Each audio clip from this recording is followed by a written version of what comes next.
warahmatullahi wabarakatuh. Sebelumnya, izinkan saya memperkenalkan diri.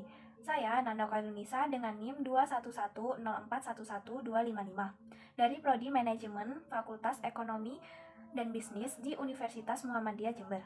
Di sini saya akan menyelesaikan tugas individu, yaitu presentasi yang diberikan oleh Ibu Ira Puspita Dewi, SEMM, tentang tahapan sistem manajemen kinerja. Slide yang pertama yaitu manajemen kinerja dan balas jasa SDM.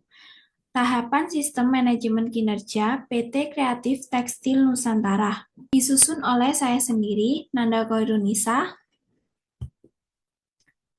Yang pertama yaitu pengertian. Sistem manajemen kinerja adalah kerangka kerja yang digunakan untuk meningkatkan kinerja karyawan dan organisasi. Sistem manajemen kinerja bertujuan untuk menetapkan tujuan karyawan yang jelas, menilai dan meningkatkan kinerja individu dan tim, menciptakan lingkungan kinerja yang positif, mendorong motivasi dan keterlibatan karyawan. Tahapan perancangan sistem manajemen kinerja terdiri dari yang pertama fondasi, yang kedua informasi dasar, yang ketiga perancangan, yang keempat penerapan, yang kelima penyegaran. Yang pertama yaitu fondasi perusahaan. Nilai-nilai perusahaan, ada inovasi, selalu memperbarui teknologi dan produk sesuai dengan zaman saat ini. Keberlanjutan mengutamakan praktik ramah lingkungan dalam setiap tahap produksi, dengan penggunaan bahan baku yang tidak mencemari lingkungan dan aman digunakan segala kalangan. Kualitas berkomitmen pada hasil terbaik untuk pelanggan dengan pengawasan produksi yang ketat dari bahan mentah hingga menjadi produk yang berkualitas. Kolaborasi, bermitra dengan komunitas lokal dan mitra bisnis untuk mencapai hasil optimal. Ada tujuan jangka panjang, memperluas jangkauan pasar hingga tingkat internasional dalam 5 tahun ke depan, meningkatkan kontribusi pada industri model dan tekstil dengan produk inovatif, mengembangkan lini produk peralatan rumah tangga berbahan tekstil sebagai tambahan produk jadi, menjadikan usaha kreatif bagi segala kalangan dengan kualitas produk yang baik. Poin yang kedua yaitu informasi dasar perusahaan. Nama perusahaan PT Kreatif Tekstil Nusantara. Tahun berdiri sejak 2015 sampai dengan saat ini. Bidang usaha, produksi dan pengelolaan bahan tekstil, pakaian, dan produk berbahan tekstil.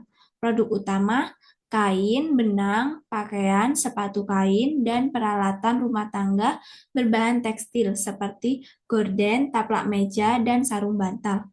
Manajemen dikelola oleh tim yang berpengalaman dalam bidang tekstil, desain, dan manufaktur produksi bahan-bahan mentah. Lokasi kantor pusat di Bandung dengan fasilitas produksi di Jawa Barat dan Jawa Timur. Yang ketiga yaitu perancangan sistem manajemen kinerja. Di sini ada visi dan misi. Visi menjadi pionir revolusi tekstil kreatif yang menyatukan seni, teknologi, dan keberlanjutan untuk menciptakan solusi tekstil yang menginspirasi dunia.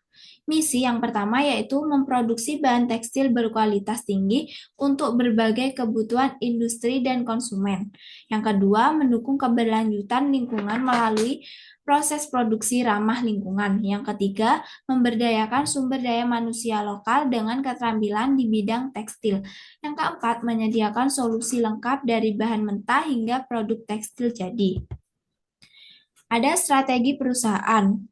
Yang pertama yaitu pengembangan alat evaluasi, menggunakan software ERP khusus untuk industri tekstil, menyediakan dashboard kinerja untuk setiap divisi dengan data yang mudah dipahami. Yang kedua, pelibatan stakeholder, mengundang tim manajemen produksi dan desain dalam menyusun target KPI, memberdayakan karyawan melalui pelatihan dan diskusi rutin.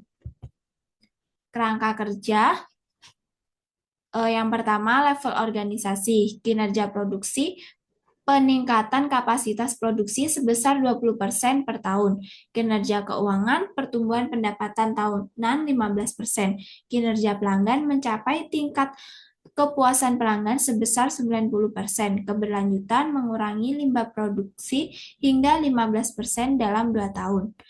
Yang kedua, level individu. Ada tim produksi. Penyelesaian produksi sesuai jadwal dengan tingkat kesalahan maksimal 2%. Tim desain menghasilkan 15 desain inovatif baru setiap triwulan. Tim sales mendapatkan kontrak dengan minimal 5 klien baru per bulan. Yang keempat yaitu penerapan sistem manajemen kinerja.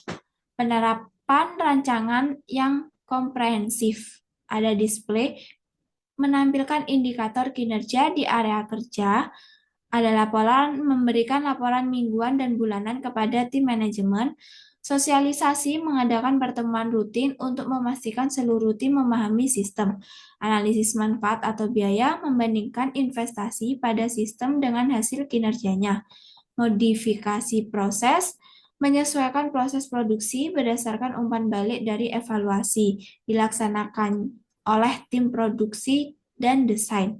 Pelatihan memberikan pelatihan untuk pemanfaatan perangkat lunak dan perbaikan teknis produksi. Sumber daya memastikan ketersediaan mesin, bahan baku, dan staf pendukung.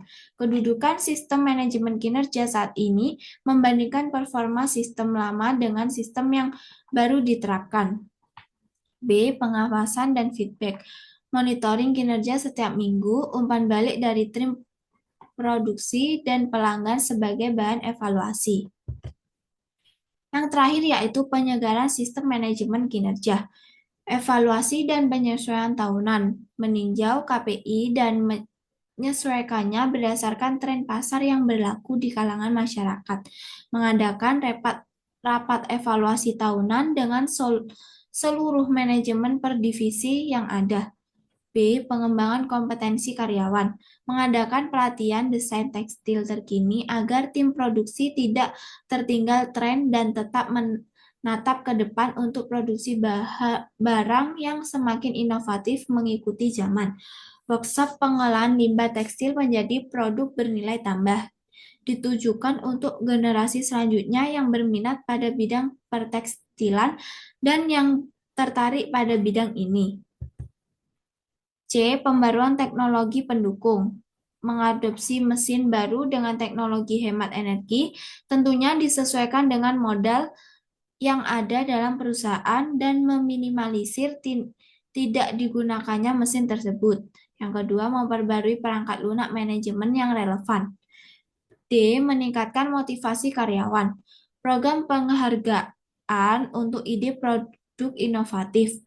Memberikan bonus dan pengakuan untuk kinerja terbaik.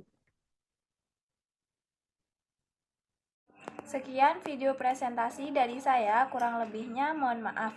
Wassalamualaikum warahmatullahi wabarakatuh.